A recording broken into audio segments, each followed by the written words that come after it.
Krishna, Hare Krishna, Krishna Krishna, Hare Hare, Hare Rama, Hare Rama, Rama Rama, Hare Hare, Hare Krishna, Hare Krishna, Krishna Krishna, Hare Hare, Hare Rama, Hare Rama, Hare Krishna, Hare Krishna, Krishna Krishna, Hare Hare, Hare Rama, Hare Rama, Rama Rama, Hare Hare, Hare Krishna, Hare Krishna, Krishna Krishna, Hare Hare,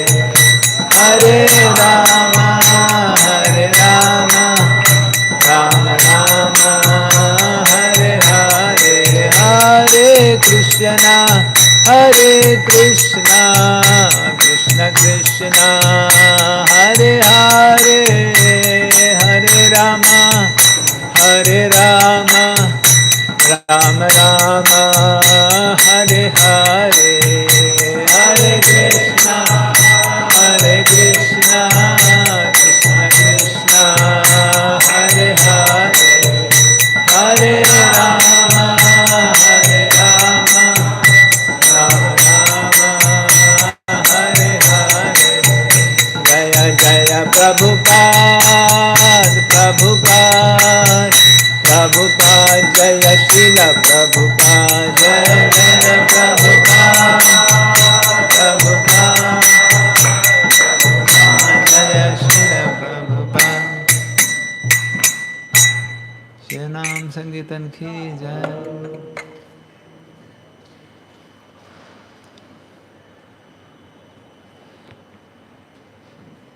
Om Namo Bhagavate Vasudevaya.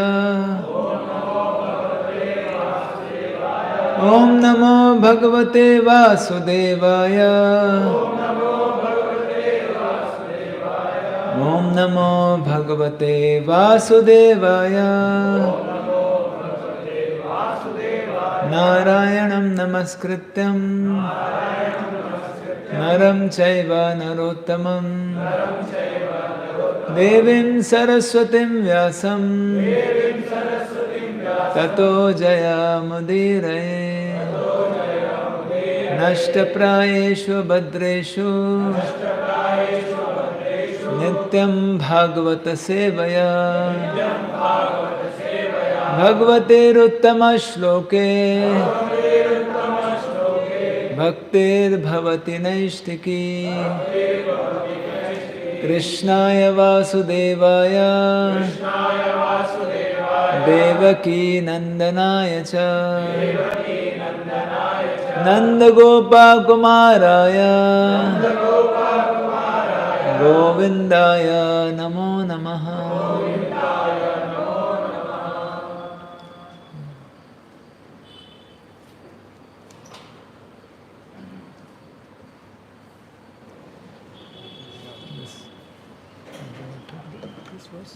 This was covered already.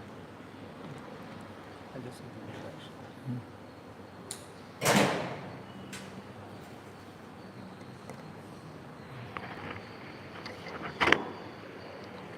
introduction. Hare Krishna. So, very fortunate to have His Grace Nimai Anand Prabhu, who is one of my very good friends. He's from ISKCON, Newtown, Kolkata. So I'll just give brief how he came to Krishna consciousness and the glory of reading Prabhupada books and even Vaishnava's books. So once we were in IT Kharagpur, SWW was going on, and one of our devotees, Himanshu Prabhu, he was his friend, but he was not a devotee, Nimai Prabhu. So he came to meet his friend, and that time his friend gifted him Essence of Bhagavad Gita book, and just reading that book he became a devotee from IIT Kharagpur. And then he made so fast progress in his spiritual life. So he's heading the IYF Kolkata. there under His Grace Acharya Dutt Prabhu in Kolkata, and it's very, very dear to His Grace Vaishnav Prabhu. You see Mayapur festival, the Mayapur Utkarsha, so he only the organizer for Mayapur Utkarsha. So if you have to go Mayapur Utkarsha, we need Prabhuji's blessings. There. And with that, this is one portfolio, and temple construction, so many services, fund collection for temple and cultivation, and so many services, and IIT Kharagpur preaching is again revived. In between it was there again, Prabhuji is putting full effort and revive, and last year 9 boys shifted to IIT Kharagpur. There. So very fortunate, so very wonderful Vaishnava with full of Vaishnava qualities. We are fortunate to hear from His Grace Nimai Manpur. So let's welcome him. One time loudly chanting Hare Krishna Mahamantra. Hare Krishna, Hare Krishna, Krishna Krishna, Hare Hare, Hare Rama, Hare Rama, Rama Rama, Hare Hare.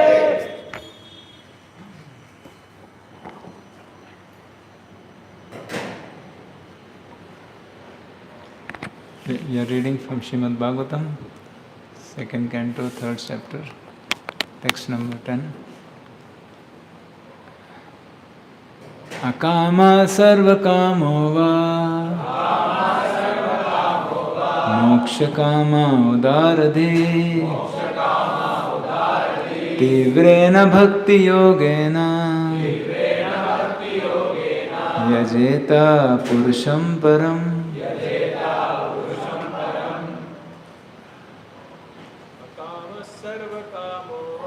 Kama sarva kamo va, moksha kama udaradhi, tivrena bhakti yogena, yajeta purusham param. Kama sarva kamo va, moksha kama udaradhi, tivrena bhakti yogena, yajeta purusham param. Kama sarva kamo va, moksha kama udaradhi, tivrena bhakti yogena, yajeta purusham param. Word to word meaning and translation and purport by His Divine Grace A.C. Bhaktivedanta Swami Srila Prabhupada. Srila Prabhupada ki jai. Akama, one who has transcended all material desires. Sarva Kama, one who has the sum total of material desires. Va, either. Moksha Kama, one who desires liberation. Udaradhi, with broader intelligence. Tivrena, with great force. Bhakti Yogena, by devotional service to the Lord. Yajeta, should worship. Purusham, the Lord. Param, the supreme whole. Translation: a person who has broader intelligence, whether he be full in all material desires, without any material desire, or desiring liberation, must by all means worship the supreme whole, the personality of Godhead.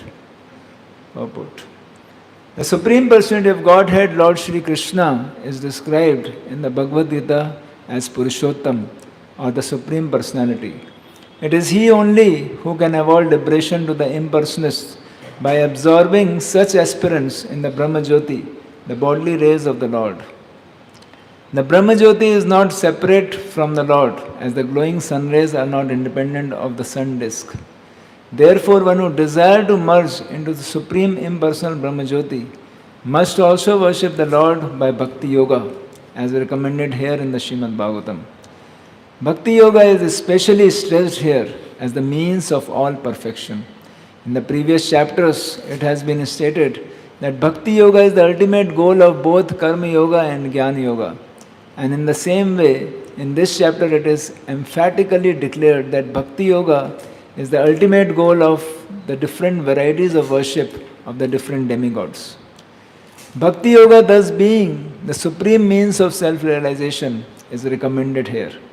Everyone must therefore seriously take up the methods of Bhakti Yoga, even though one aspires for material enjoyment or liberation from material bondage. An akama is one who has no material desire. A living being naturally, being the part and parcel of the Supreme Whole, Purusham Purnam, has as his natural function to serve the Supreme Being. Just as the part and parcels of the body or the limbs of the body are naturally meant to serve the complete body. Desireless means, therefore, not to be inert like the stone, but to be conscious of one's actual position and thus desire satisfaction only from the Supreme Lord. Srila Jiva Goswami has explained this desirelessness as Bhajaniya Parama Purusha Sukha Matra Swa Sukhatvam in his Sandarbha. This means that one should feel happy only by experiencing the happiness of the Supreme Lord. This intuition of the living entity is sometimes manifested even during the conditioned stage of a living being in the material world. And such intuition is expressed in the manner of altruism, philanthropy, socialism, communism, etc., by the undeveloped minds of less intelligent persons. In the mundane field, such an outlook of doing good to others in the form of society, community, family, country, or humanity is a partial manifestation of the same original feeling in which a pure living entity feels happiness by the happiness of the Supreme Lord. Such superb feelings were exhibited by the damsels of Brajbhumi for the happiness of the Lord. The gopis loved the Lord without any return. And this is the perfect exhibition of the kama spirit. The kama spirit, or the desire for one's own satisfaction, is fully exhibited in the material world, whereas the spirit of akama is fully exhibited in the spiritual world. Thoughts of becoming one with the Lord or being merged in the Brahma Jyoti can also be the exhibitions of kama spirit if they are desires for one's own satisfaction. To be free from material miseries. A pure devotee does not want liberation so that he may be relieved from the miseries of life. Even without so-called liberation, a pure devotee aspires for the satisfaction of the Lord. Influenced by the kama spirit, Arjuna declined to fight in the Kurukshetra battlefield because he wanted to save his relatives for his own satisfaction. But being a pure devotee, he agreed to fight on the instructions of the Lord, because he came to his senses and realized that satisfaction of the Lord at the cost of his own satisfaction was his prime duty. Thus he became a kama, that is the perfect stage of a perfect living being. Udaradi means one who has broader outlook. People with desires for material enjoyment worship small demigods, and such intelligence is condemned in Bhagavad Gita as Hita Jnana, the intelligence of one who has lost his senses. One cannot obtain any result from demigods without getting sanction from the Supreme Lord. Therefore, a person with a broader outlook can see that the ultimate authority is the Lord, even for material benefits.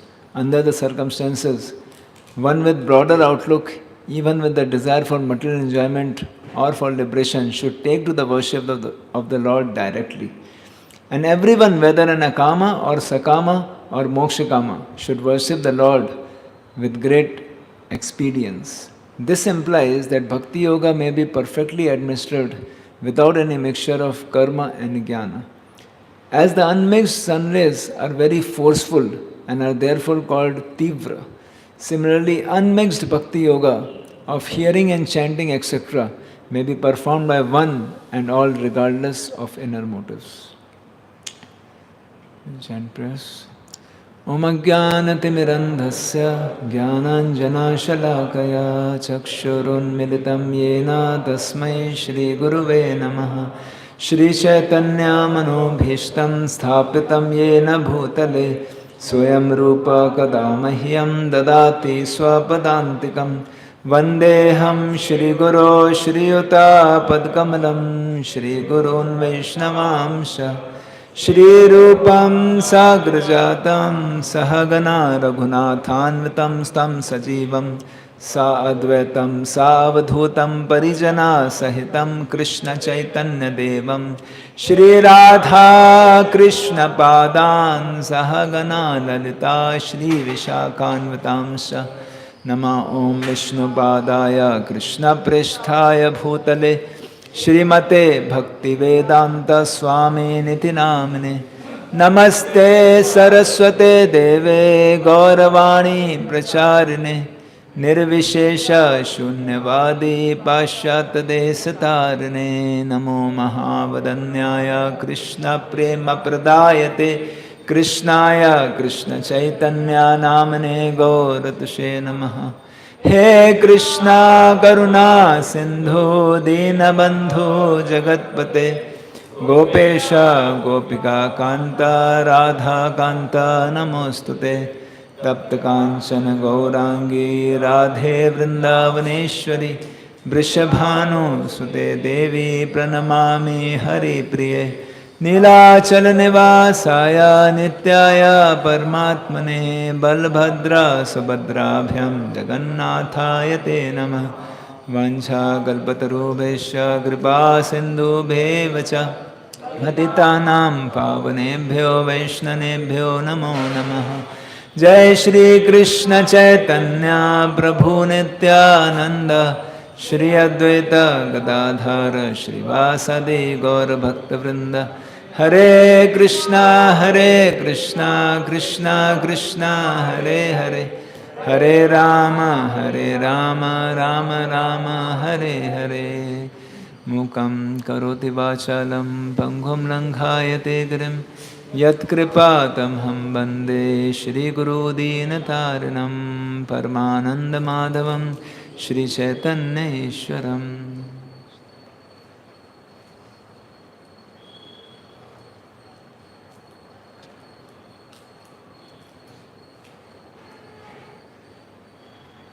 Hare Krishna.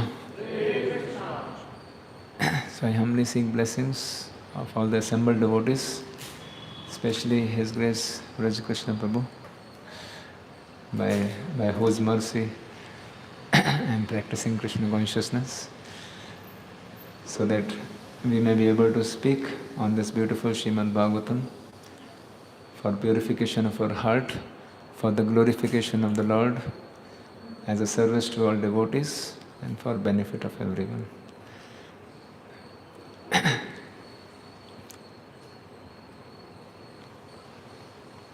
So Vraj Krishna Prabhu was telling about my coming to Krishna consciousness, and this section which Prabhuji has asked me kindly to speak on is very relevant, as we see in the next two verses.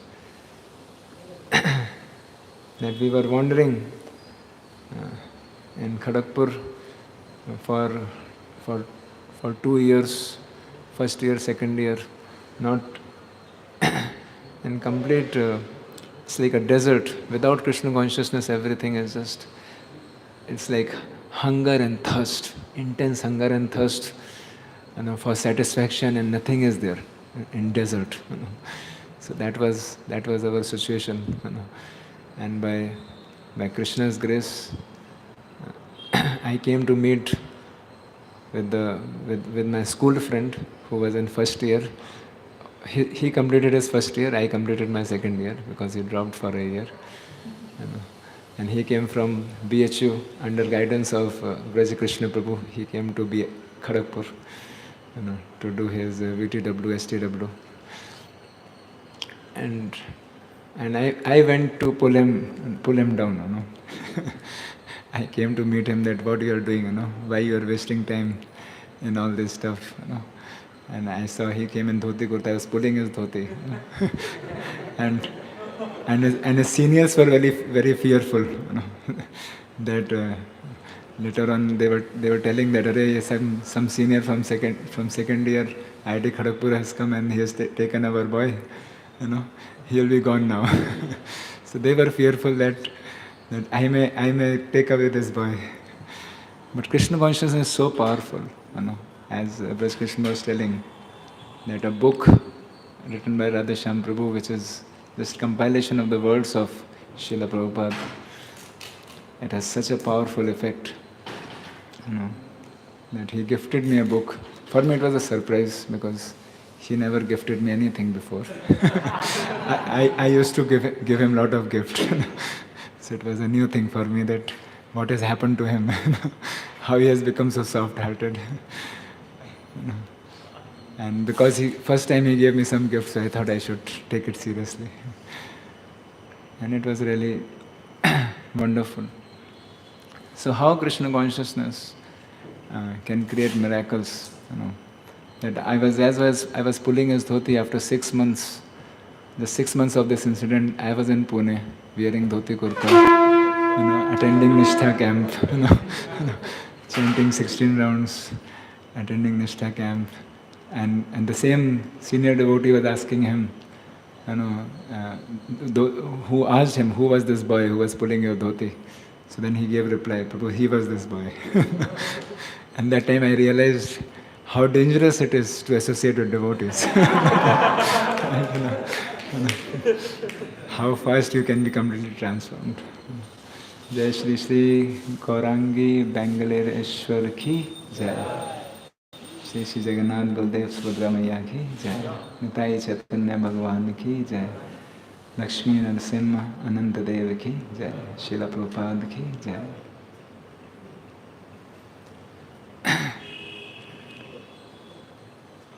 So in this section, this is very, very deep section, what Brij Krishna Prabhu has asked me to speak.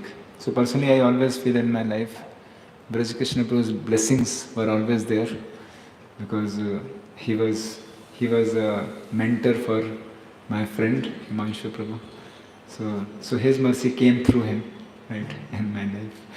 And since those days, his mercy has been always there in my life. So I'm always grateful to him.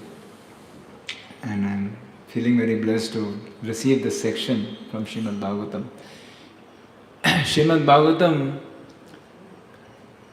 as Narad Muni says in 1st canto, 5th chapter, text number 11, that Tadvag Visargo Janataga Viplavo Yasmin Prati Shlokam Abhatvati Api.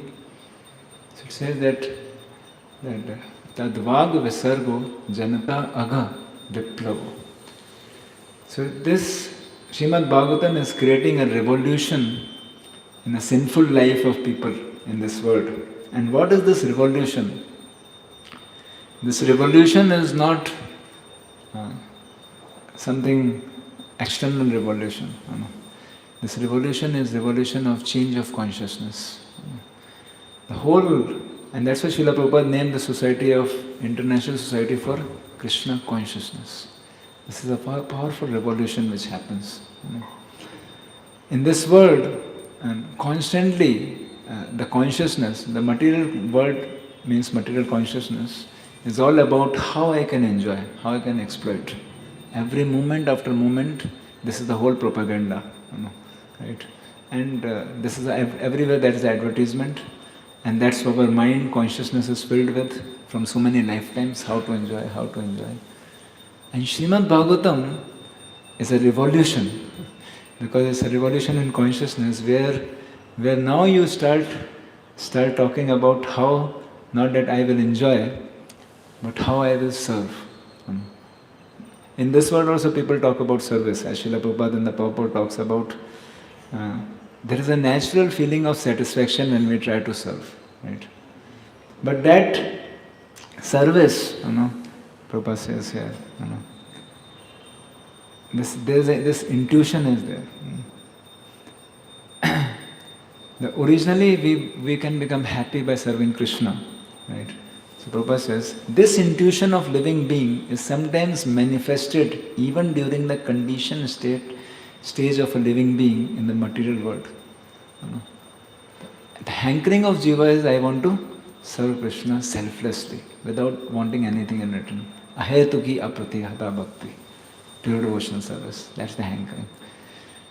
But when that is not given, one wants to serve, but that comes Prabhu is saying this intuition of living being is sometimes manifested even during conditioned state of a living being in the material world, and such intuition is expressed in the manner of altruism, philanthropy, socialism, communism by the undeveloped minds of less intelligent persons. So everyone feels, but ultimately, why this is still not completely satisfactory? Because ultimately there is some selfishness on material platform, right? That is satisfying our body and mind. As in Srimad Bhagavatam, again, first canto, 5th chapter, 4th and 5th chapter, we find a very interesting section where Vyasadeva has compiled all the Vedic literatures very powerfully, all the Puranas, Vedas, and ultimately culminating everything in Vedanta Sutra. Everything is done. Still Vyasadeva is unsatisfied in his heart. He is despondent. And Narad Muni, as soon as he comes, the first statement Narad Muni says, that you are a son of Parashara. Are you satisfied considering yourself, identifying yourself as body and mind?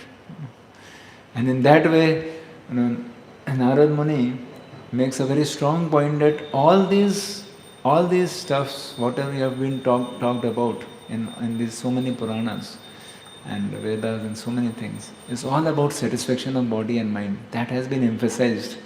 And the real pure devotional service, selfless devotional service for the satisfaction of Krishna, that mood has been downplayed. It's there, but it's very much downplayed. Many times it is talked that you serve Krishna so that you be happy. And again, this enjoyment, self-enjoyment, enjoyment of body and mind has been so much emphasized. And hence that can never give satisfaction. Right? And that's why it is considered as less intelligent. And that's why this verse in Srimad Bhagavatam is talking one who is actually intelligent, Udaradi, who is broad-minded. And Srila Prabhupada explains in the purport that why a broad-minded person will worship Krishna? Because a broad-minded person understands, in the previous verses it is explained about demigod worship. Right? Well, let's try to read these translations. Right. It's interesting that Srimad Bhagavatam is talking about which demigod to worship for what results. So we'll see the verses, and this is second canto, chapter 3, text number 2 to 7. So we just read the translation. And here we are seeing whom to worship for what benediction. One who desires to be absorbed in impersonal Brahma Jyoti effulgence should worship the master of the Vedas, Lord Brahma or Brahaspati, the learned priest. One who desires powerful sex should worship the heavenly king Indra. And one who desires good progeny should worship the great progenitors called Prajapatis. One who desires good fortune should worship Durga Devi, the superintendent of material world. One desiring to be very powerful should worship fire. And one who aspires only after money should worship Vasus. One should worship Rudra, incarnation of Lord Shiva, if he wants to be great hero. If one wants a great stock of grains, should worship Aditi. One who desires to attain the heavenly planet should worship the sons of Aditi. One who desires a worldly kingdom should worship Vishwadev. And one who wants to be popular with the general mass of population should worship Sadhya demigod. One who desires a long span of life should worship demigod known as Ashwini Kumaras. And a person desiring a strongly built body should worship the earth.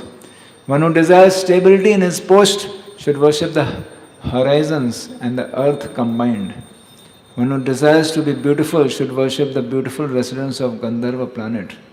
And one who desires a good wife should worship Apsaras and the Urvashi, society girls of the heavenly kingdom. One who desires dominion over others should worship Lord Brahma, the head of the universe. One who desires tangible fame should worship the personality of Godhead. And one who desires a good bank balance should worship demigod Varuna. If one desires to be greatly learned man, he should worship Lord Shiva. And one who desires good material relation, he should worship the chaste goddess Uma, the wife of Lord Shiva. As you hear this, feel, yeah, maybe these are the things I'm looking for in my life. Yeah, and here is a solution. Srimad Bhagavatam, Prabhuji is giving solution. But you have to read the full Bhagavatam. Don't stuck in these verses. One should worship Lord Vishnu or his devotee for his spiritual advancement and knowledge and for protection of hereditary and advancement of a dynasty. One should worship the various demigods. One who desires dominion over a kingdom or an empire should worship the Manus. One who desires victory over an enemy should worship the demons, and one who desires sense gratification should worship the moon. But one who desires nothing of material enjoyment should worship the Supreme Personality of Godhead. So here it says, that Akama Purusham Param. And then Shukdev Goswami goes on to say, it's not like that. It's not only Akama. It's not only Akama should worship Purusham Param. And that's why the next verse, Shukdev Goswami concludes that not just Akama, Sarva Kama, Moksha Kama. If you are intelligent, Udaradi, if you are broad-minded, and Srila Prabhupada in the purport explains, why broad-minded will worship the Supreme Personality of Godhead. He should do Tivra Bhakti Yoga. Because now there are three kinds of people. One is Akama. Akama means he has no material desires, and including Moksha Kama. He is a devotee. He only desires serving Krishna. That is Akama. Right? And Srila Prabhupada in the purport gave examples of the gopis of Vrindavan. Right? And that is Srimad Bhagavatam is teaching. Now the example of gopis is the example of pure devotional service, where we see a very famous pastime, that how Krishna is having a headache, right? And he asked Narad Muni that find out, the only solution and remedy is find out the dust of a yogi. Someone who is a great yogi, get his dust, and that will help him. And Narad Muni went to so many yogis. And these yogis, as soon as they would hear that I have to give dust of my lotus feet to Krishna, immediately they'll be fearful. No, such an offense, I'll go to hell, right? So there is some selfishness, right? They understand Krishna is God, but how can I do it? Because doing this can create a problem for me. And Narad Muni says, no yogi is ready. And then Krishna explains, actually, the topmost yogi you have not went, right? Who is the topmost yogi? Yogi Nam Api Sarvesham Mad Gatanantaratmana. One who is always Shraddhavan Bhajate Yomam. One who is doing with great faith bhajan of me. That is a real yogi. And that is gopis. Right? So then Narad Muni goes to gopis, and gopis, they become very enthusiastic. Oh, is it? The dust of our feet is the solution? So the gopis went into Yamuna, wet their feet, and they made so much dust. They collected a lot of dust. Take all this dust. And Narad Muni is telling that, do you know the result? Result of giving so much dust? Your dust and lotus feet on the head of Krishna. And they say, yes, we know the result. The result is that we will go to hell. Right? But Narad Muni, our consideration is that even if our going to hell eternally gives one moment pleasure to Krishna, that is our satisfaction. Right? So this is pure devotional service, where a devotee has absolutely no consideration for his own happiness. Right? He wants to simply serve Krishna. Right? This is what is the consciousness of Srimad Bhagavatam. Srimad Bhagavatam is creating a revolution of consciousness. Right? But now here it is said that someone who is Sarva Kama, that means is filled with material desire, he should also worship Krishna. And Prabhupada explains because one is logical explanation. Right? One logical explanation is that because someone who wants everything, if he goes to demigods, then Krishna speaks in Bhagavad, and Bhagavad Gita Krishna tells that even these demigods, they get all their material benediction from me only. And hence an intelligent person understands that, hey, wait a minute, if these demigods are also getting from Krishna only, then why not directly go to Krishna and get whatever I want from Krishna? Okay, that is one understanding. But still one may think, oh, so that means Srimad Bhagavatam is recommending that we should go to Krishna and fulfill our material desires. Is it like that? So as we read, as we understand further, it says Tivrena Bhakti Yogena, when one performs intense devotional service, there are two case studies. We can see that what happens when a person with material desires approaches Krishna. Right? Two type of outcome are possible. One outcome is, and two outcomes are based on two examples. So one outcome is that that one's material desires are itself finished in the process of bhakti yoga. Right? So the process is given as bhakti yoga to fulfill the material desires, and one performs bhakti yoga and his material desires only finished, and when he attains perfection and he sees the Supreme Lord, he has no more material desires, right? And he says, my dear Lord, I do not want anything now. And the example is, one of the example is Dhruv Maharaj, right, who had the highest material desire one can aspire for. One may want to become CEO of a company, or maybe president of America, maybe ruling over the whole planet, maybe Indra, maybe Brahma, but Dhruva's desire was have a kingdom greater than Brahma.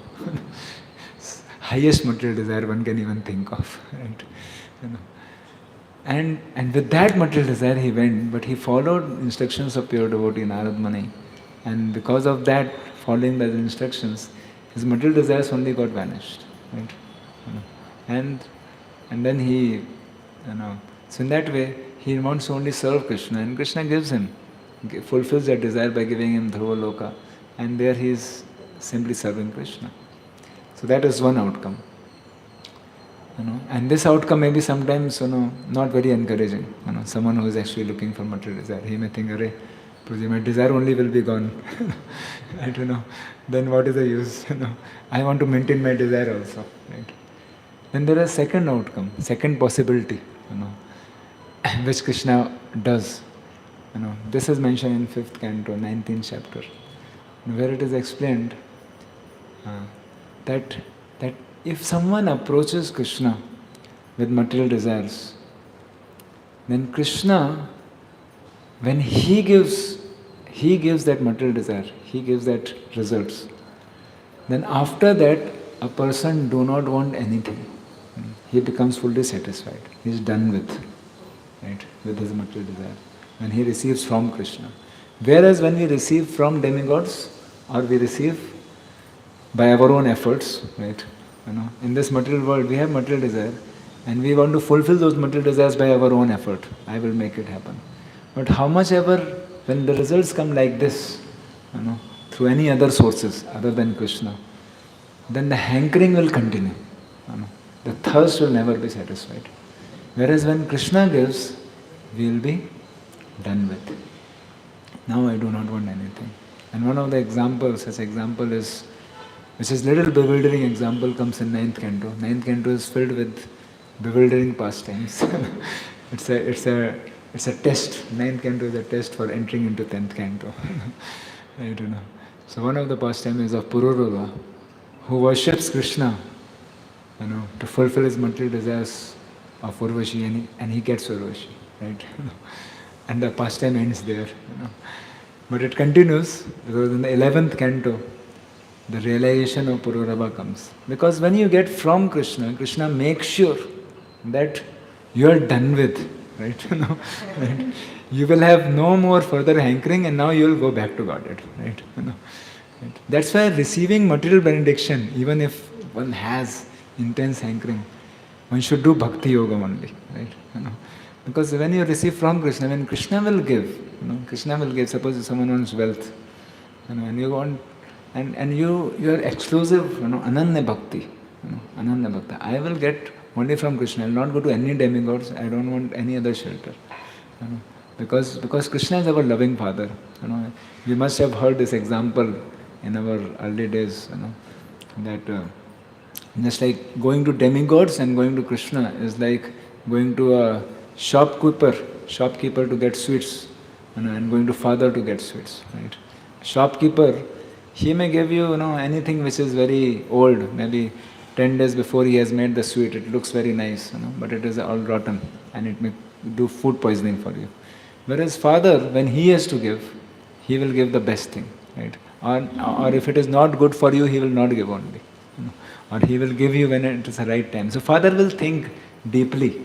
He will not just fulfill whatever you want, right? So demigods gives what you want and Krishna gives what you need, right? And hence, the Bhagavatam is recommending that do bhakti yoga, right? Even if you are desirous of do intense bhakti yoga. Right? And the third one, that is third type of people are who may apparently appear to be free from material hankering, right? But their hankering, they are also called as kami, or the lusty fellows. In Chaitanya Charitamrita, in the section of Sri Chaitanya Mahaprabhu giving Siksha to Rupa Goswami, Rupa Siksha, there this verse comes where Sri Chaitanya Mahaprabhu is talking about three kinds of kami. Bhukti, Mukti, Siddhi, Kami, Sakale Ashanta, Krishna Bhakta Nishakam Ateva Shanta. Right? So all these people are Ashanta because they are Kami, because of the desire in this material world. So Bhukti is very clear, okay, material things. Mukti is also Kami. Why? Because ultimately his main desire is I want to be free from the suffering. That means a person who is, first he wants to indulge in sense gratification. When he indulges in sense gratification, he understands that sense gratification not gives me happiness. It is giving me more and more misery only. Right? And now only his desire is, I want to get rid of the misery only. This is also a lusty desire. Right? Because there is only selfishness. Right? So that is kami. And siddhi kami is desire for control. One wants higher powers so that he can control. He may be living like a complete renunciate person, maybe wearing nothing, eating nothing, right? Very, very renounced person you may see him, but all he wants is control, to show everyone, or ultimately he wants to show I am God only, right? That's the highest purpose, is final snare of Maya. So all this is just material, right? So this is also called as lusty, and this is higher lust actually, moksha kama. So, and here it is recommended, even if you want moksha, you go to Krishna, because mukti datata sarvesham, Vishnur eva na samshaya. That there's no one else except for Vishnu who can give mukti, moksha. As Srila Prabhupada also is telling that, because one wants to merge into Brahma Jyoti, but what is Brahma Jyoti? Brahma Jyoti is effulgence of Lord only, right? So one needs mercy of Lord, right? And hence one should practice bhakti yoga only. Right? And when one practices bhakti yoga, naturally one will start developing a desire for serving Krishna. Right? And hence, when service to Krishna is a higher taste, and with that higher taste, one's desire for moksha will be gone. Right? Actually, I think that is also a very materialistic desire. One will not know more. So that means Srimad Bhagavatam ultimately is giving us pure devotional service, where a devotee has no other desire than to please Krishna. Right? Even if I have to take birth again and again in this material world, no problem. All I want is to please Krishna. Mama janmani janmani ishvare bhavatad bhakti rahetu ki toi. And this is the primary teaching of Sri Chaitanya Mahaprabhu. Now we will see the next two verses, which is also part of today's discussion. Very, very important verses. Etavan eva yajatam iha nishreyasodaya bhagavati achalo bhavo yad bhagavata sangataha. All the different kinds of worshippers of demigods can attain the highest perfectional benediction, which is a spontaneous attraction unflinchingly fixed upon the Supreme Personality of Godhead only by association of the pure devotee of the Lord. So here It is like, so Srimad Bhagavatam is recommending a process that, just like someone is hankering for 10 rupees, Prabhupada would give this example, 10 rupees, 100 rupees, 1000 rupees, 10,000 rupees. But all this is included in, let's say, 100 crores, right? If you get 100 crore, then 10 rupees is there inside, right? And 20 rupees is there inside, everything is there, And that's why Bhagavatam is talking about the highest perfection. You get highest perfection. Ultimately we have to understand that what we want satisfaction, right? And we want our satisfaction, right? And the problem in this world is that we want to satisfy ourselves, and if we think I am this body, I am this mind, and we keep working to satisfy this body and mind, how much ever we accumulate material things to satisfy these body and mind, body satisfying body with so much material wealth, and mind with so many material relationships or so many material adjustments, our mind will not be satisfied, our body will not be satisfied. The hankering will still remain, and that's the main problem. And that's why Srila Prabhupada in his lectures and purports so many times would heavily emphasize on this point that you are not the body, right? You are not the body, you are a spirit soul. This is actually not just a nice session, device session, right? Which we give. Actually, this is such a deep concept. If we can really understand this concept, I am not the body, our whole life will change, right? Because every of our activity is based on, whether grossly or subtly, is based on how to satisfy my body, how to satisfy my mind, what will make this happy. And as soon as we understand I am a spirit soul, that means I understand that I am servant of Krishna, right? Spirit soul is just understanding I am not the body, I am a spirit, also doesn't make any understanding. Like I remember before coming to Krishna consciousness, in our home there used to be something called as Gita Sar, we would be hanging and we would read it. Kyun vyartha chinta karte ho? Many things would be written, And in that, there would be concept that, okay, I am the spirit, But the point is, but I was to think, so what? Okay, I am a spirit soul, I am not the body, so what? Unless you come in touch with Srila Prabhupada and Srila Prabhupada books, you won't understand, what to do next, Right? So many people have concept, okay, I am the body, I have a spirit soul, right? So what? The point is that the word, so what means? I am servant of Krishna, so I should serve Krishna. And this is a revolution. This is a big revolutionary concept. And this we get in association of devotees. And that's what this verse says, that only by association of the pure devotee of the Lord, one gets this highest perfection, where you actually get complete satisfaction of the self. And then you don't feel the need of any other thing. Just imagine if our consciousness is simply trying to serve Krishna, how, and this is the service attitude, how amazing will be our relationship with everyone also, right? So this consciousness doesn't let you, it's not like you have to leave everything and just serve Krishna. It's not like that. Rather, this consciousness helps you to relate with everyone with the right attitude, that I can serve him. Generally in this world we interact with everyone with the attitude that what I'll get from him, isn't it? Many times you say, okay, Prabhuji, can you give me your phone number? Why we want phone number? Kuch kaam padega to, right? So we can check in our phone how many numbers we keep, because kuch kaam pada to, right? So because we want, till the time we have this hankering, I want to get from him, we will find our relationships also won't be satisfying. So nowhere we will find happiness because we have expectations, very important. There are so many expectations, he will help me, he will help me. And because of that there are so many problems, right? But whereas just imagine this consciousness that I want to serve Krishna. Right? I just want to serve, all I want in my life, I want to serve Krishna. And then when you relate with others, only you want to help them to serve Krishna, right? And that's their highest benefit. How? Now the whole selfish expectation from all relationships practically disappears, right? So what are this revolution in consciousness can create such a powerful revolution in our relationships also. Everywhere. Everything will be spiritualized, right? And that's why we have to understand what Bhagavatam is giving the solution, right?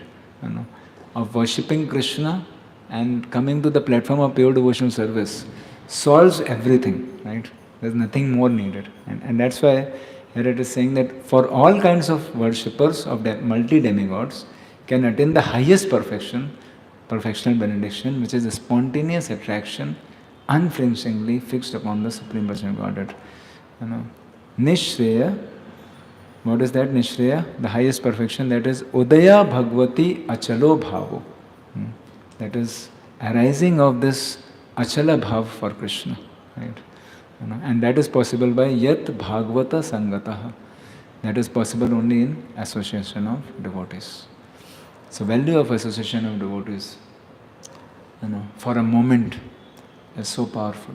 Because in association of devotees, we get the induction of this consciousness, right?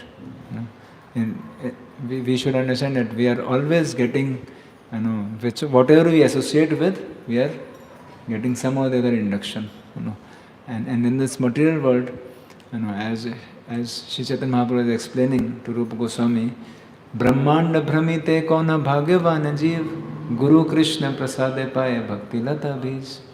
So to the context of this verse, in the previous verses, Chaitanya Mahaprabhu is explaining about the rarity of pure devotional service. That how the pure devotional service is so very rare. There are so many animal species, 84 lakh species, and it is so rare to get human form of life. And even one gets human form of life, mostly are uncivilized. And those who are civilized, they in that also that they may talk of Vedas only as a lip service, right? And those who are understanding Vedas, trying to understand Vedas seriously, they also may end up in jnana, and those who practice devotional service, they also do so many Mishra devotional service. And hence, pure devotional service is very, very rare. Radha Chaitanya Mahaprabhu's analysis, if you see that, says that Koti Jnani Madhye Ek Durlabh Bhakta. Like that, the verses comes crores and crores of people, and there is one very, very special, and he quotes that verse, final verse of that Muktanam Api Siddhanam. And out of Kotishwapi Mahamane, many crores of muktas, the bhakta is so durlabh. So devotee is so very rare. So this devotion service is very rare, and only in this association of devotees we get this Bhakti Lata Bij. What is Bhakti Lata Bij? Bhakti Lata Bij means the desire to serve Krishna. This is the most rare thing, the rarest commodity, right? We don't find people talking these things. You go to company, you go to offices, Bangalore filled with where people are just talking and of different types of desire. Prabhupada in that purport also explains about that there are so many other seeds. There are seeds of philanthropy, altruism, of material enjoyment, all this karma bij. So everyone is having this karma bij, and by associating with them, we are also getting that, right? So they are throwing karma bij in our hearts constantly. Only in association of devotees do we get this special bij of Bhakti Lata bij. So this is a very, very special and rare. We'll read this beautiful purport, Srila Prabhupada. All living entities in different statuses of life within the material creation, beginning from first demigod Brahma down to the small ant, are conditioned under the laws of material nature or the external energy of the Supreme Lord. The living entity in his pure state is conscious of the fact that he is part and parcel of the Lord. But when he is thrown into the material world on account of his desire to lord it over material energy, he becomes conditioned by the three modes of material nature and thus struggles for the existence for highest benefit. This struggle for existence is something like following the will of the wisp under the spell of material enjoyment. So Srila Prabhupada is smashing the very concept of material enjoyment. This concept of material enjoyment is itself illusion, right? Because there is nothing like that. That subject doesn't exist. All plans for material enjoyment, either by worship of different demigods as described in the previous verses of this chapter, or by modernized advancement of scientific knowledge without the help of God or demigod are illusory only. For despite all such plans for happiness, the conditioned living being within the compass of material creation can never solve the problems of life, namely birth, death, old age, and disease. The history of universe is full of such plan makers, and many kings and emperors come and go, leaving a plan making story only. But the prime problems of life remain unsolved despite all endeavors by such plan makers. That's why we have to, when we read Srimad Bhagavatam, this awakening should happen.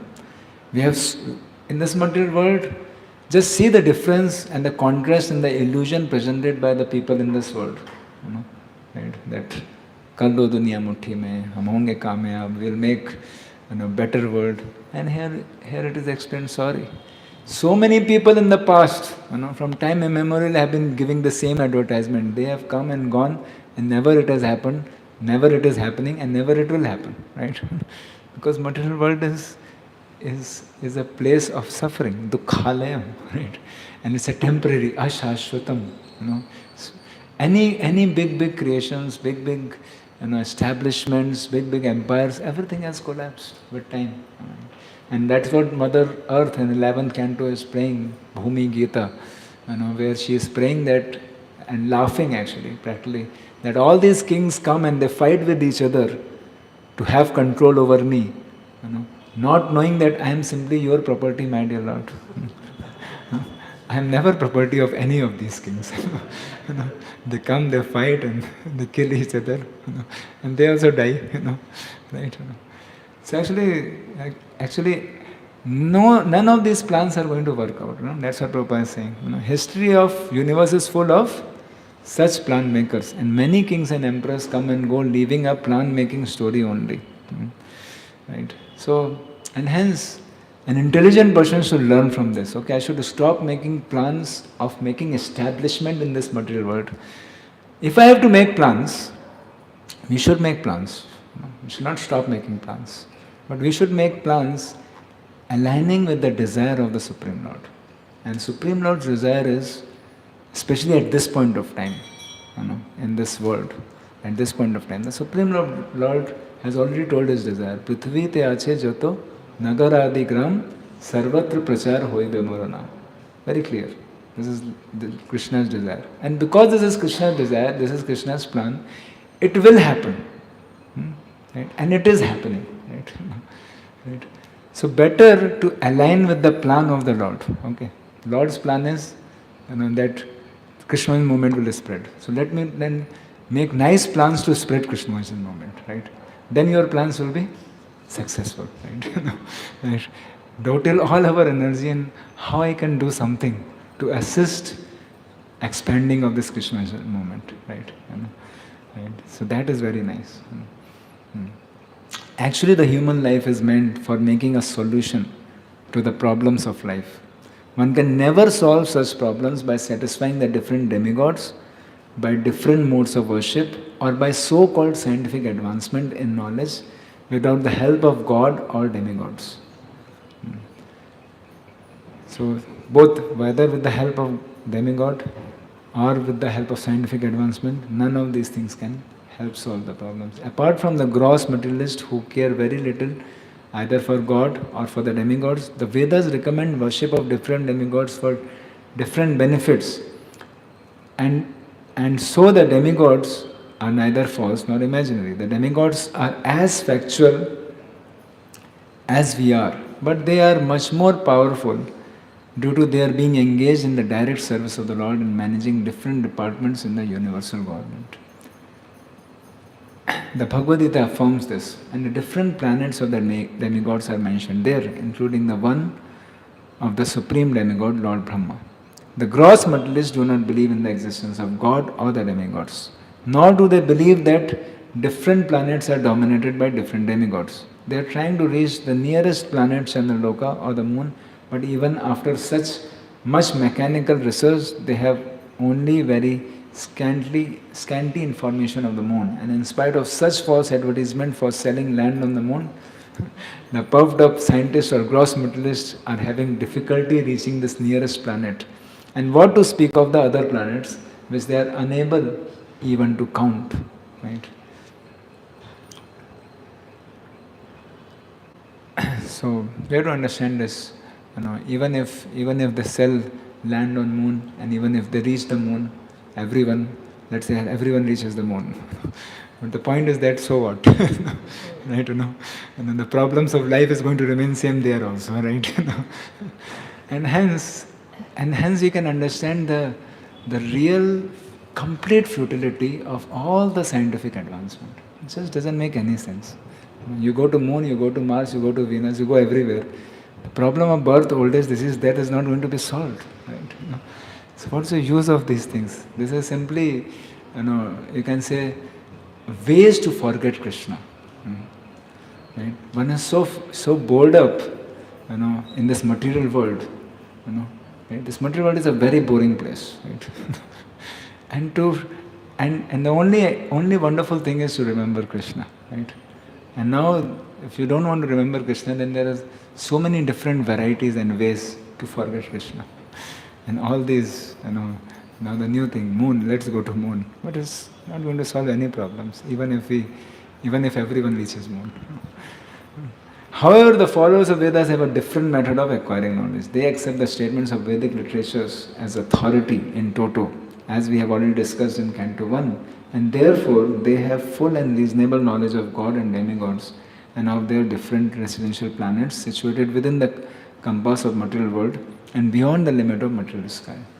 The most authentic Vedic literature accepted by the great acharyas like Shankara, Ramanuja, Madhva, Vishnu Swami, Nimbarka and Chaitanya, and studied by all important personalities of the world, is the Bhagavad Gita, in which the worship of demigods and their respective residential planets are mentioned. The Bhagavad Gita affirms, Yanti deva vrata devan pitrin yanti pitrivata bhutani yanti bhuteja yanti madhyajano apimam. The worshippers of demigods reach the respective planets of the demigods, and the worshipper of forefathers reach the planets of the forefathers. The gross materialists remain in the different material planets, but the devotees of the Lord reach the kingdom of the God. So in that way, Srila Prabhupada is explaining that by materialistic methods, we can't even understand the material planets. Right? What to say of understanding a spiritual life. Right? Bhagavad Gita gives a very good idea of all these things. Right? Therefore, unless the gross materialists or the worshippers of the temporary demigods come in contact with the transcendentalists like the pure devotees of the Lord, their attempts are simply a waste of energy. So I was hearing once from His Grace Jananavas Prabhu, and he was making one very powerful point, very deep from his heart. He was saying that just by coming in touch with Srila Prabhupada, we have saved so many of our lifetimes. Right? Right. They said, Bahunam janmanam ante jnanvam mam prapantate. Right. After so many lifetimes, and actually Vishwanath Chakravarti Thakur explains that what happens after Bahunam janmanam ante. Is it that after many, many lifetimes of this path of jnana, a person comes to understand Krishna and he surrenders, because of so much of many lifetimes of endeavor? The answer is no. Despite so many lifetimes of endeavor of jnana, one will never come to the conclusion of serving Krishna. So he says that after many, many lifetimes, what will happen is that one will come in touch with the pure devotee by some great fortune. And by that touch, he will understand Vasudeva Sarvamyati Sa Mahatma Sudurlabha. Then that will happen. That means what? It's not that by many lifetimes of endeavor in the path of jnana, one is going to get perfection. It is only by association of devotee. And that's why by coming in touch with Srila Prabhupada and his movement, actually we have saved so much of time. And that's why I was saying that, therefore, unless the gross materialists or the worshipper of temporary demigod come in contact with transcendentalists like the pure devotee of the Lord, their attempts are simply a waste of energy. Only by the grace of the divine personalities, the pure devotee of the Lord, can one achieve pure devotion, which is the highest perfection of human life. Only a pure devotee of the Lord can show on the right way of progressive life. Otherwise, both the materialistic way of life, without any information of God or the demigod, and the life engaged in the worship of the demigods in pursuit of temporary material enjoyment are different phases of phantasmagoria. You know. They are nicely explained in Bhagavad Gita also, but the Bhagavad Gita can be understood in the association of pure devotees only, not by the interpretations of politicians or dry philosophical speculators. So we'll just read this one more very important verse. I can read. Very, very wonderful verse. This was supposed to be the topic of today's class. Jnanam yad aprativrata gunon michakram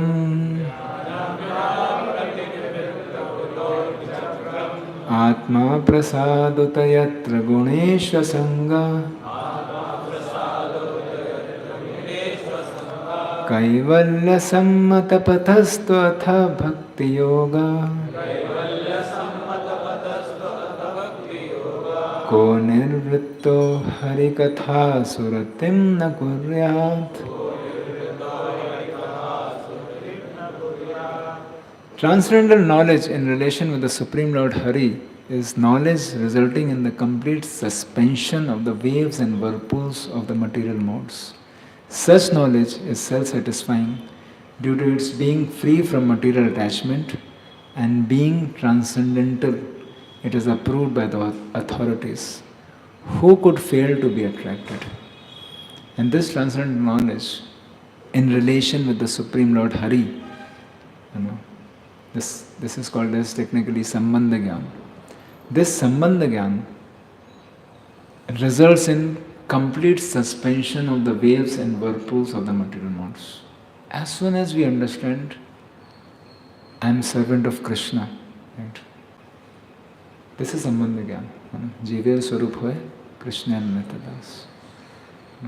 And this is the primary teaching of Srimad Bhagavatam, to act on this platform of soul, on a spiritual platform. As soon as we understand Sambandha Gyan, and actually we perform devotional service with the Sambandha Gyan, right? It's very necessary, to understand Sambandha Gyan. That's why Shravanam and Kirtanam has to go together. Only Kirtanam, is, I was attending one's Japa retreat, and His Holiness Sachinandan Swami Maharaj was quoting from Srila Bhaktivinoda Thakur, and he was making a very powerful point. He was making a point that just Kirtanam without Shravanam, right, is like taking shelter of Krishna without Srimati Radharani, right? That means it's not going to work, in simple words. Right? So someone thinks that I will just chant whole day, right? It won't work, right? There's need to be Shravanam where there is a preparation of the consciousness, right? And that Shravanam is transcendental knowledge, Sambandha Gyan, where we understand our relationship with Krishna, relationship with this material world, relationship of material energy with Krishna.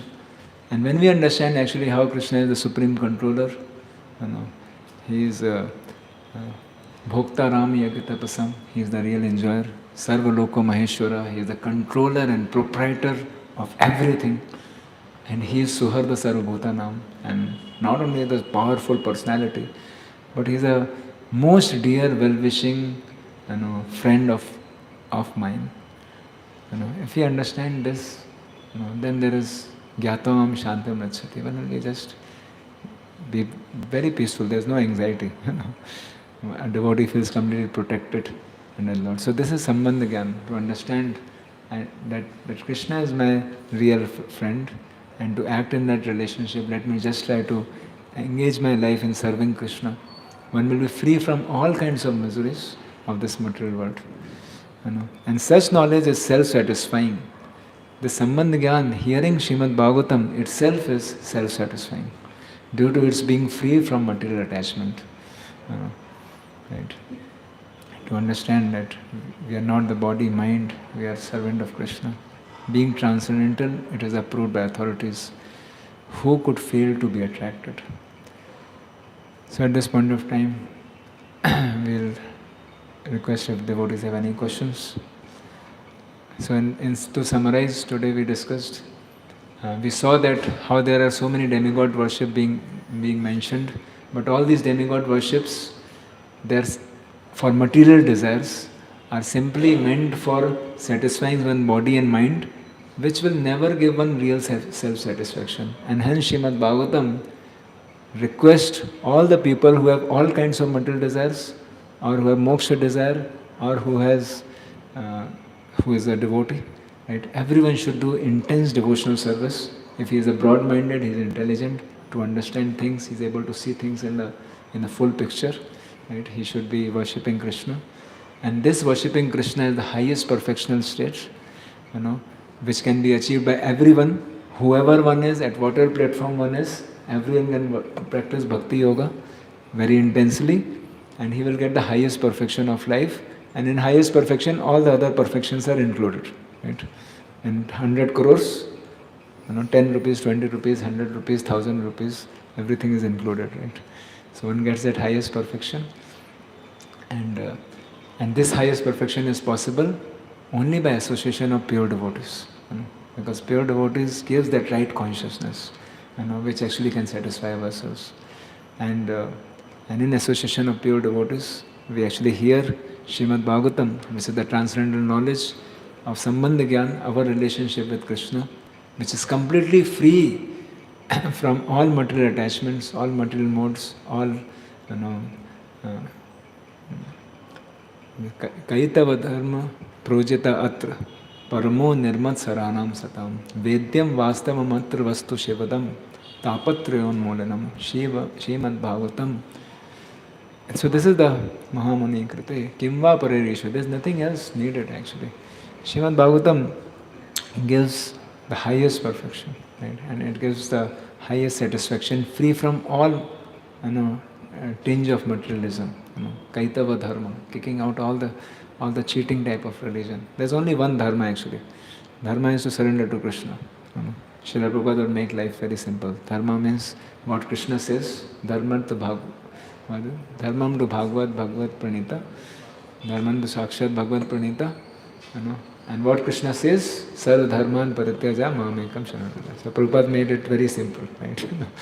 Right, that there's only one dharma, that is to surrender to Krishna, to worship Krishna, and if we understand that, everything else will align. Everything will start making sense. Thank you very much. Is there any questions, comments, discussions? Yes. It is.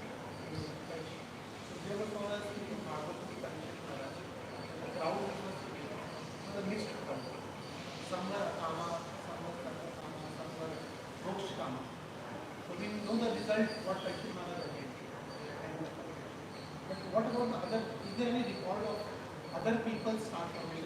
What conclusion they came to after hearing all those things? If they came to Chaitanya, so is there any? I don't know, but I'm just asking. Is there any record of what happened to those Krishna? I don't know. Is there any record, Prabhu? Mike, then.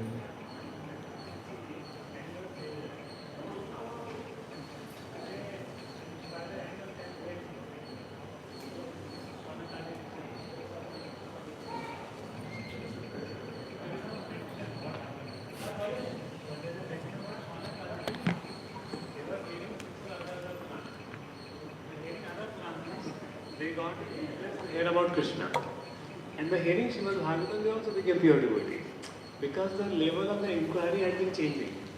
What they were inquiring other Purana, what they were inquiring while hearing Srimad Bhagavatam. The same way, the sages also were hearing the most Sarvakami were very few. The metalists were not sitting. The Sukadeva Goswami is giving class, metalists were not able to tolerate, and that's why directly he is starting in Nikara Hekte, Mittam, Vaivana Chava, like that he's been doing it. Currently was sitting, they were not able to tolerate his classes. So most were the mokshikamis, were the already the sadhus, and by hearing the Bhagavatam, they were surely elevated consciousness to some level of bhakti, to Jnana Mishra Bhakti, Shuddha Bhakti, so that may be depending on their own receptivity. And we can understand actually Shukdev Goswami is addressing them, because for Parikshit Maharaj, the Bhagavatam was over in second canto, first chapter, text number 11. I once heard that. That is where Shukdev Goswami says, so what one need to do? Tasmat Sarvatma. One should just simply hear, chant, and remember Krishna. And then 2.1.11 says that Anu Kirtanam, just chant Hare Krishna. So from that verse, it is said that Bhagavatam is over.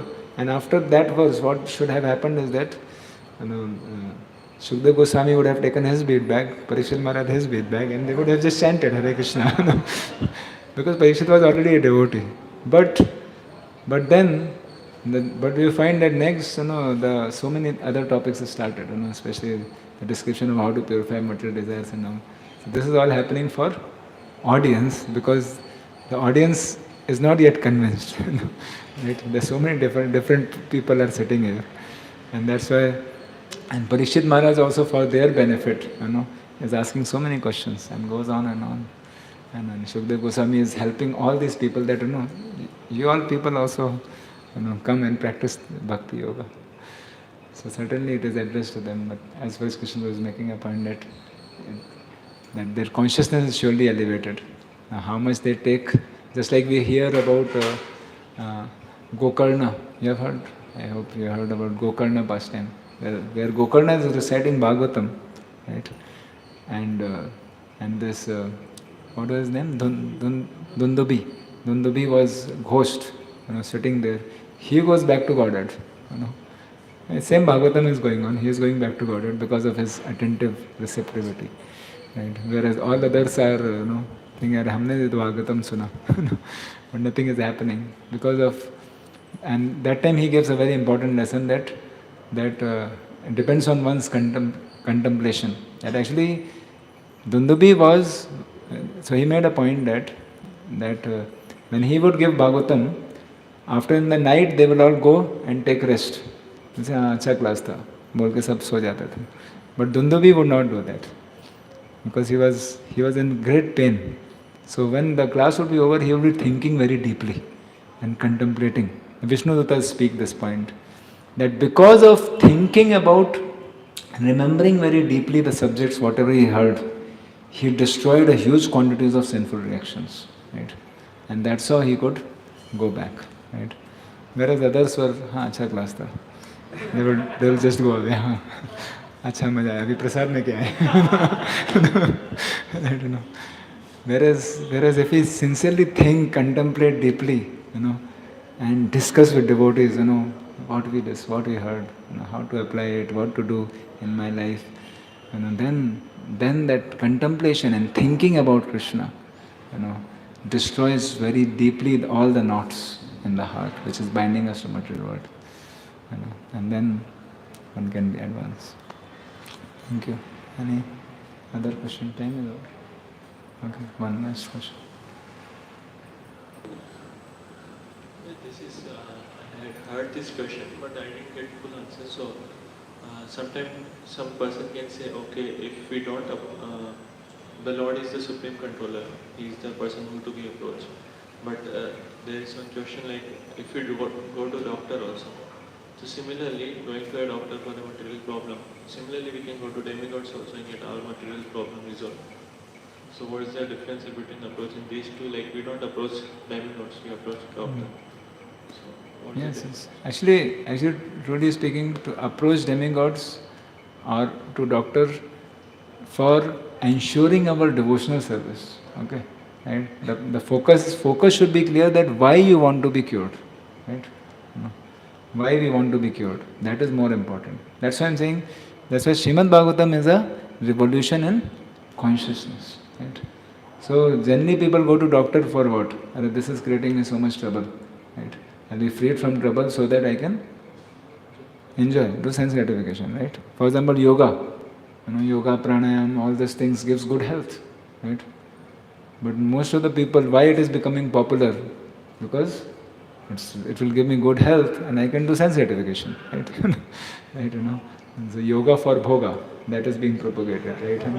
But that's not the purpose of yoga, Purpose of yoga is not bhoga. Purpose of yoga is to focus on Krishna more and more, right? So similarly, if one approaches demigod to intensify his bhakti, that's not improper. For example, the gopis going to Katyayani, and saying that I want Krishna, right? But the point is that one has to go to even demigods to understand, or to doctors, with the understanding that ultimately doctor may give me medicine. This also I am doing. Let me first talk of doctor, then demigod, because this is doctor we approach very often, and demigods not so often. So when we go to doctor also, we should be very clear that I am going to doctor, this particular doctor Krishna. Now this is the vyadhi I have, and if and because I need to do service to you, so if there is some way, you will only make some way, right? So this doctor is also who?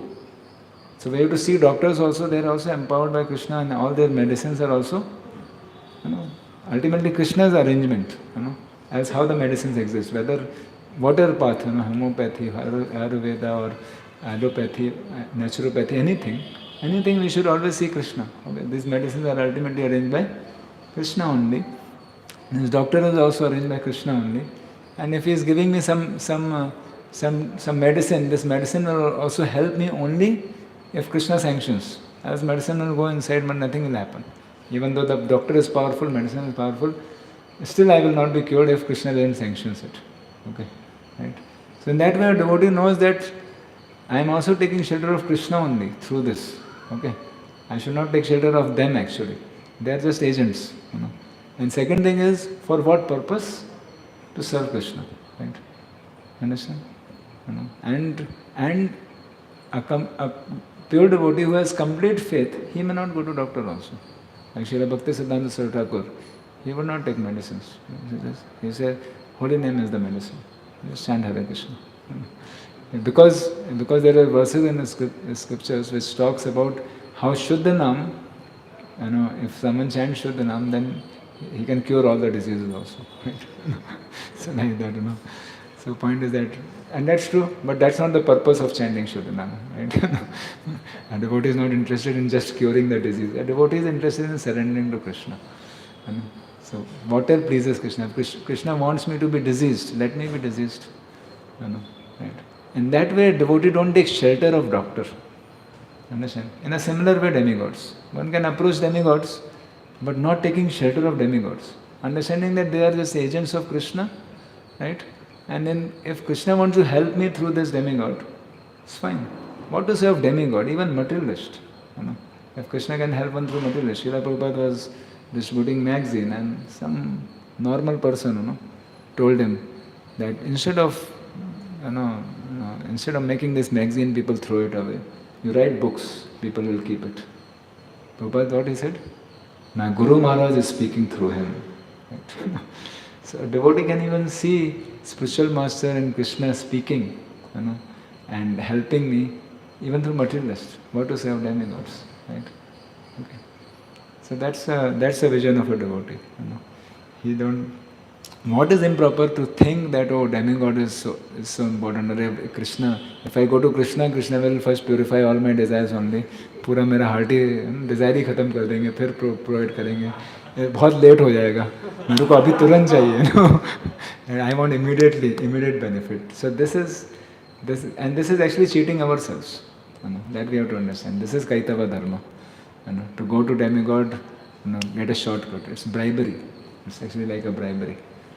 Not so proper. That's why Krishna says avidhi purvakam. This is not a proper thing. Right. Okay. One more thing. This Kardam Muni will fall in which category? Like he was done with the material enjoyment after Lord had appeared, or he was purified when he took the darshan. Actually, Kardam Muni was purified before only. He is a different case. He is doing austerity. See, he has no desire for even sun also. We may think that he is telling, I want sun, something like that. He has no desire.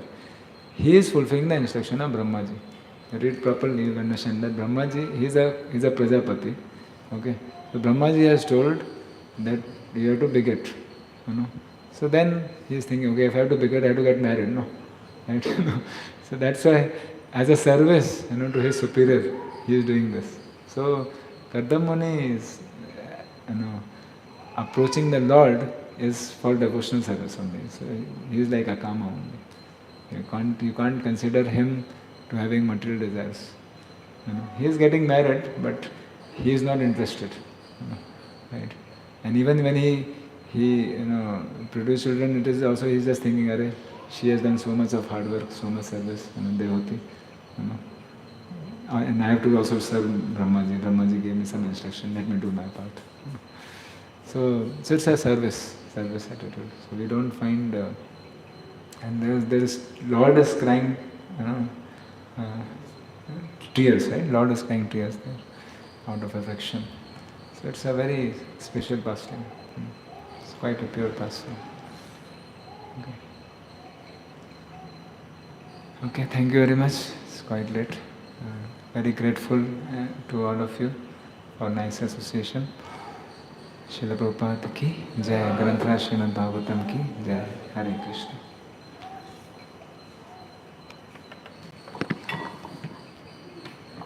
Hare Krishna. So we're very grateful to Prabhuji that he came and gave his association and enlivening class. So let us express our gratitude to Prabhuji by one time loudly chanting the Hare Krishna mantra. Hare Krishna, Krishna Krishna, Hare Hare, Hare Rama, Rama Rama, Hare Hare. And we would request Prabhuji to come to Bangalore also more often to give his association. Hare Krishna.